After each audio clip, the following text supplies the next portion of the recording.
Salut à tous et bienvenue dans cette nouvelle émission de Transformation Point avec Salvation of Christ sur Afrique Today.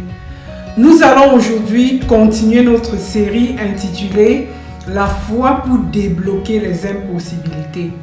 Quand nous parlons de foi, dans notre cadre, c'est de la foi chrétienne qu'il en est question. La foi en notre Seigneur et Sauveur Jésus-Christ. Comprenons que quand nous parlons de foi, c'est l'objet de notre foi qui est important. Si tu mets ta confiance et ton espérance en autre chose que le Seigneur Jésus-Christ, ça ne va pas tarder longtemps avant que tu ne te rendes compte que tout va s'écrouler et s'effondrer autour de toi. Pendant que nous marchons avec le Seigneur et que nous écoutons sa parole, nous développons la foi en Dieu selon Romains 10-17 qui dit « Ainsi la foi vient de ce qu'on entend et ce qu'on entend vient de la parole de Christ. » Il est pratiquement impossible d'accomplir la volonté de Dieu si nous ne développons pas la foi nécessaire, la confiance en Dieu pour pouvoir le faire.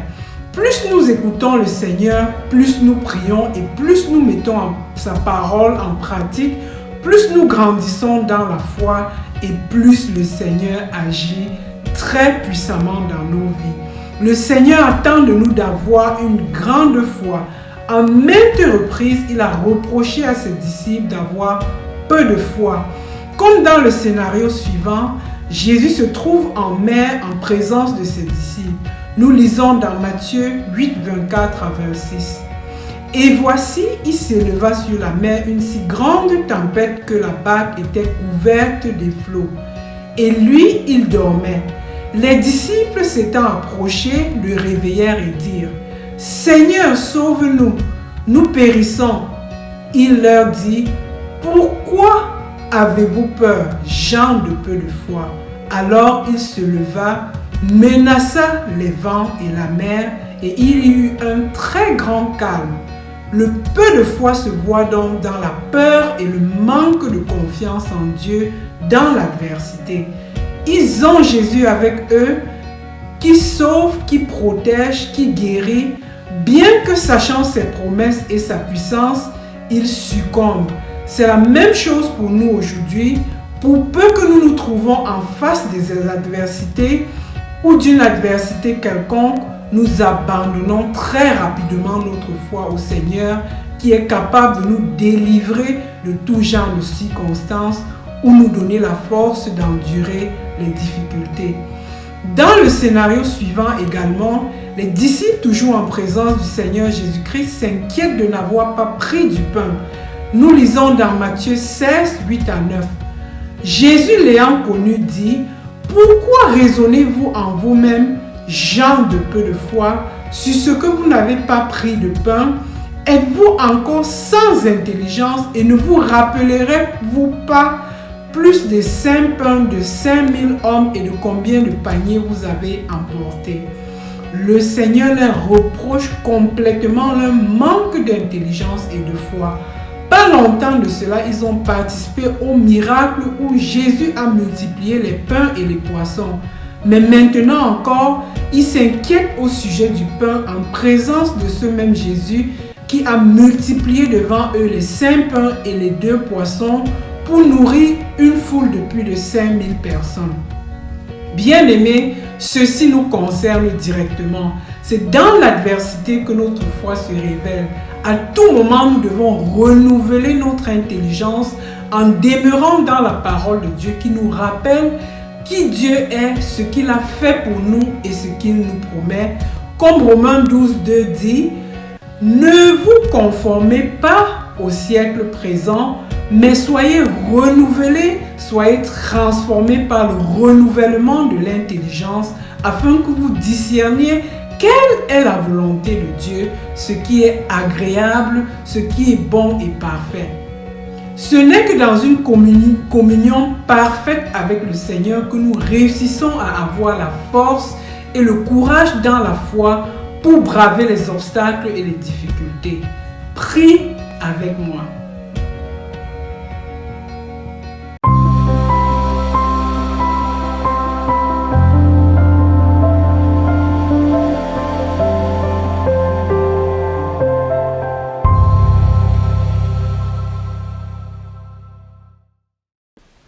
Prie avec moi et répète après moi. Seigneur, je viens à toi tel que je suis. Je reconnais mon manque de foi devant toi. Viens au secours de mon incrédulité. Je veux grandir dans la foi. Rends-moi conforme à toi. Conduis-moi sur le chemin de l'intelligence de ta parole. Je te confie ma vie tout entière. Fais taire en moi toute autre voix que la tienne et fais-moi vivre dans l'abondance de ta grâce, de tes faveurs, de tes bénédictions et de tes promesses tous les jours de ma vie. Au nom de Jésus-Christ, notre Seigneur et Sauveur. Amen.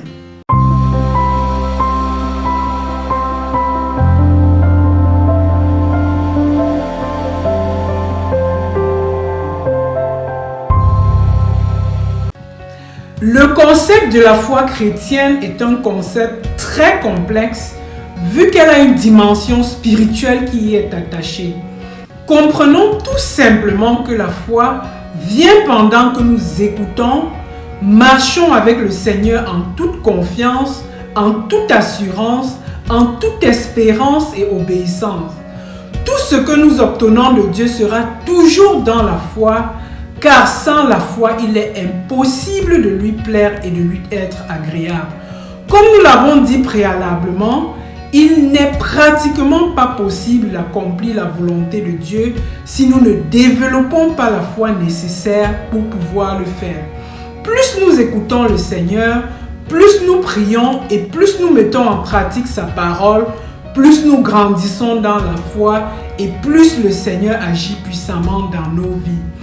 Dans la parole de Dieu, nous voyons encore le Seigneur Jésus en présence de ses disciples, les reprochant d'incrédulité ou de manque de foi, comme dans le cas où ils n'ont pas pu chasser un démon. Ils posèrent la question au Seigneur Jésus dans Matthieu 17, 19 à 21.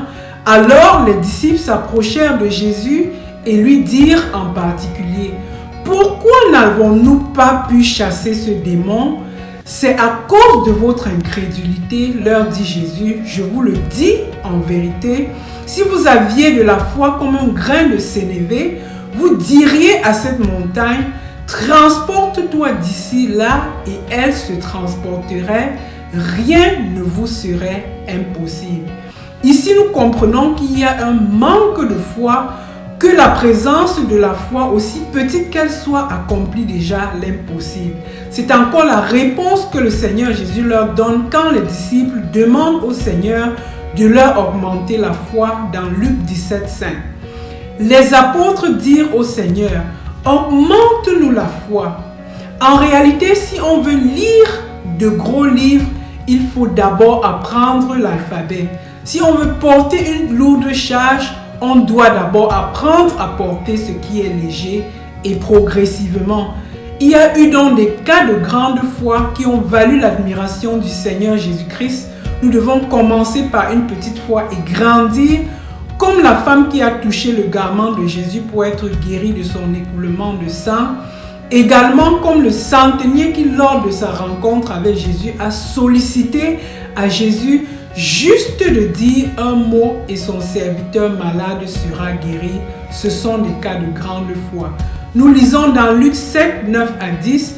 Lorsque Jésus entendit ces paroles, il admira le centenier et se tournant vers la foule qui le suivait, il dit: « Je vous le dis, même en Israël, je n'ai pas trouvé une aussi grande foi. » Ce qui a valu l'admiration du Seigneur Jésus-Christ de qualifier la foi du centenier comme une grande foi, c'est que le centenier a compris que juste un mot sortant de la bouche du Seigneur Jésus-Christ serait nécessaire sans son déplacement pour guérir son serviteur. Nous lisons dans Luc 7, 10, « De retour à la maison, les gens envoyés par le centenier trouvèrent guéri le serviteur qui avait été malade. » Bien-aimés, l'objectif pour nous, c'est d'avoir une grande foi, celle qui est très admirable aux yeux du Seigneur Jésus-Christ. C'est de le connaître, c'est de croire en ses paroles exactement comme il est dit, espérer en ses promesses et être confident qu'il sera là et qu'il nous enseigne.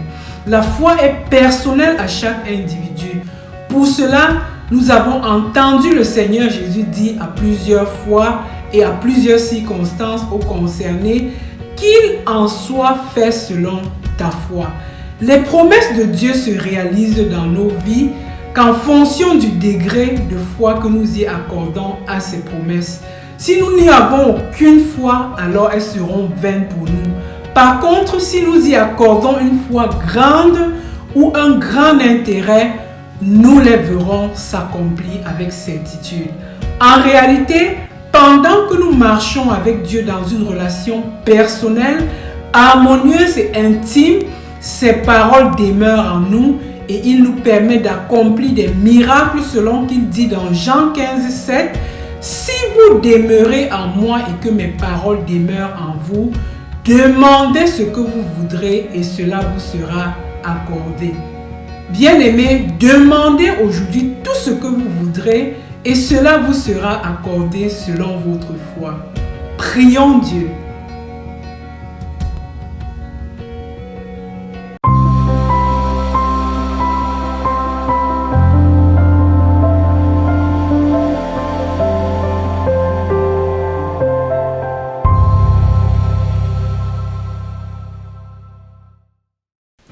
Prions Dieu.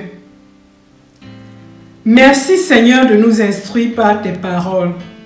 Alors que tu voudrais que nous ayons une grande foi, même le peu de foi nécessaire pour transporter les montagnes, nous n'en avons pas. Nous avons la volonté de marcher avec toi, Père éternel. Nous avons la volonté de croire en ta parole. Instruis-nous pour que nous te soyons agréables et admirables tous les jours de notre vie et que nous accomplissons pleinement ta volonté dans notre vie par la foi, au nom de Jésus-Christ, notre Seigneur et Sauveur. Amen.